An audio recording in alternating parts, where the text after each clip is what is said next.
Hello students, master पूर्व मंत्री। आज हम देखने जा रहे हैं, हमारा एक नया टॉपिक है जिससे मतलब कि हमने लास्ट देखी थी काइनेटिक एनर्जी।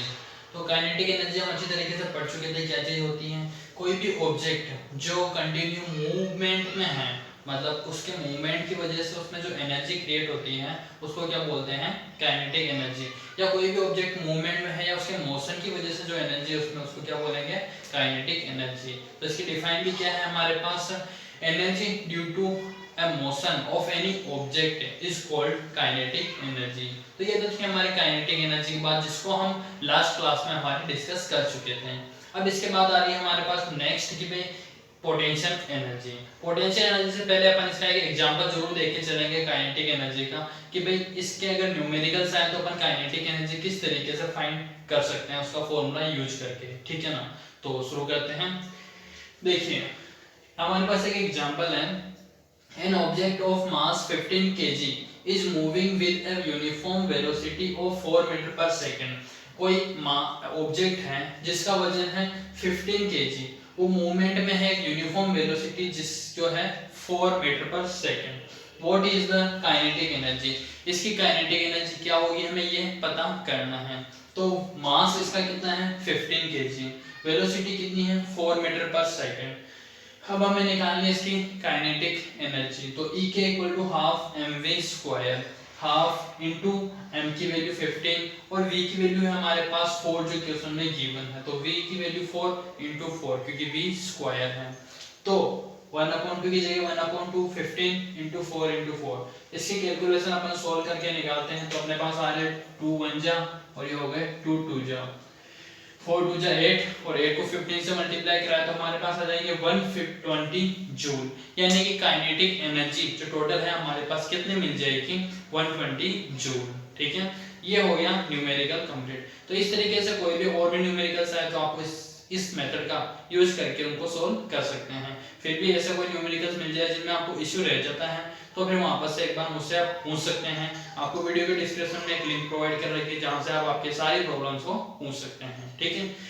तो अब आ जाती है अपने पास नेक्स्ट अपने पोटेंशियल एनर्जी। पोटेंशियल एनर्जी क्या होती है, नाम से इसका क्या है पोटेंशियल, ये मतलब कि अपन किसी पर्टिकुलर जगह पे एक ही जगह रुके रहते हैं, उस समय जो उसमें एनर्जी स्टोर है तो वो होती है पोटेंशियल एनर्जी। इसको एक सिंपल सा अपन एक एग्जांपल से समझ सकते हैं। जैसे कि आपने मतलब देखा हो, धनुष देखा होगा, तो उसमें क्या करते हैं जब अपन उसकी जो रस्सी होती है उसको खींच करके रखते हैं, तो उसको खींच के रखते हैं, जब तक अपन ने खींच करके रख रखा है तो उसमें जो एनर्जी स्टोर है खींचने की वजह से उसको बोलते हैं अपन पोटेंशियल एनर्जी। जैसे अपन उसको छोड़ा तो वो क्या होगी, रस्सी खींची हुई एकदम से आगे की तरफ बढ़ेगी, तो आगे की तरफ बढ़ने की वजह से उसमें जो मतलब तीर लगा हुआ होगा वो क्या होगा, आगे की तरफ बढ़ेगा, तो वो मूवमेंट में हो जाएगा। उस समय इस जो रस्सी में पोटेंशियल एनर्जी थी वो पोटेंशियल एनर्जी उसने क्या कर दी, तीर को दे दी, तो वो तीर क्या हुए काइनेटिक एनर्जी में लेकर के आगे की तरफ मूवमेंट कर गया।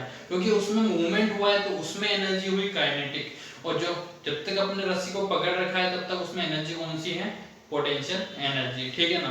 तो देखते हैं, the energy transferred to an object is stored as potential energy if it is not used to cause a change in the velocity or speed of the object। यानी कि जो कोई भी अपने पास एनर्जी है ऑब्जेक्ट की वो ट्रांसफर की जाती है उसके पोटेंशियल एनर्जी के रूप में, कब, if it is not used to cause a change, अगर वो क्या है इस किसी ऑब्जेक्ट की वेलोसिटी या उसकी स्टेट में चेंज करने में काम नहीं आ रही है, तो वो एनर्जी उसकी उसी जगह पे रहने के दौरान काम आ रही है, तो उस समय उस एनर्जी को अपन पोटेंशियल एनर्जी के नाम से जानेंगे, ठीक है।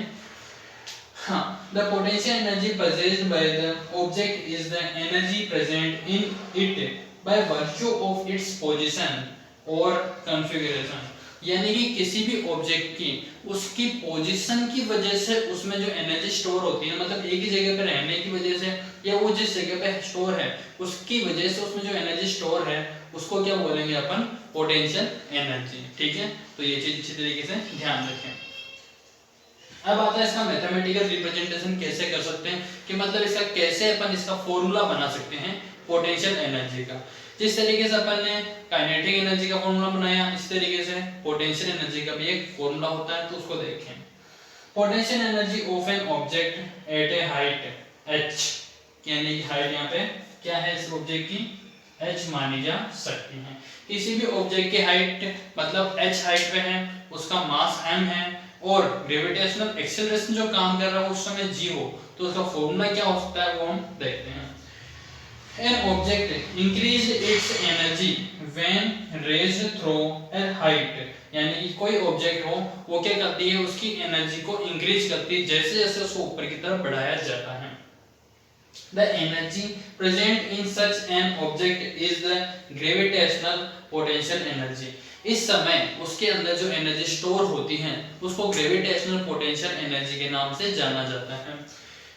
Consider an object of mass m, अपन एक ऑब्जेक्ट लेकर के चलते हैं जिसका वजन क्या है m, let it be raised through a height h, इसको मान रहे हैं अपन कि ये h ऊंचाई तक रखी गई है फ्रॉम द ग्राउंड से, and the minimum force required to raise the object is equal to the weight of the object, मतलब जो फोर्स इसको ऊपर की तरफ रखने के लिए जरूरी है वो उसके वेट के इक्वल है। और वेट का अब फॉर्मूला क्या होता है अपने पास, m इंटू जी, यानी कि मास इंटू ग्रेविटेशनल एक्सेलरेशन जो है mg। The work done on the object against gravity Vw, यानी कि ग्रेविटी के अगेंस्ट जो वर्क किया जाएगा वो क्या होगा उस समय W, उसको अपन W से रिप्रेजेंट कर रहे हैं। तो वर्क का फॉर्मूला हमारे पास क्या होता है, W into W equal to displacement into force या फोर्स इंटू डिस्प्लेसमेंट। तो work equal to force into displacement. Force कितना है हमारे पास mg, क्योंकि हमारे पास ऑब्जेक्ट के लिए ग्रेविटेशन उसके वेट की वजह से जो फोर्स काम कर रहा है वो कितना है mg, ठीक है ना। उसके बाद डिस्प्लेसमेंट मतलब वो कितनी नीचे से ऊपर की तरफ गई है, तो वो h हाइट तक डिस्टेंस उसने कवर किया है, इसलिए उसकी हाइट कितनी है हमारे पास h है। फिर बाद में देखिए w इक्वल टू mgh, हमारे पास फॉर्मूला बन चुका है किसका, पोटेंशियल एनर्जी का। तो इसको अगर अपन ईपी लिखना चाहें या वर्क डन जो उसमें हुआ है वर्क, वो वर्क किसके इक्वल होगा, पोटेंशियल एनर्जी के ही तो इक्वल होगा। देखिए work done on an object is equal to mgh, इसमें जो वर्क हुआ है वो mgh के इक्वल है।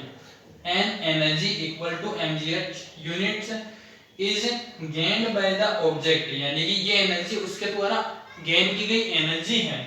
This the potential energy of the object, इसी को क्या बोलेंगे, पोटेंशियल एनर्जी ऑब्जेक्ट की, जिसको अपन रिप्रेजेंट कर रहे हैं EP के रूप में, एनर्जी ऑफ पोटेंशियल, ठीक है ना। तो EP इक्वल टू mgh, ठीक है। तो हमें हमारा फॉर्मूला मिल चुका है। इसका भी अपन एक एग्जांपल देख करके चलते हैं कि भाई अगर सारी वैल्यूज गिवन हो तो क्वेश्चन किस तरीके से अपन को पोटेंशियल एनर्जी फाइंड करने के लिए बन सकता है उसे समझें।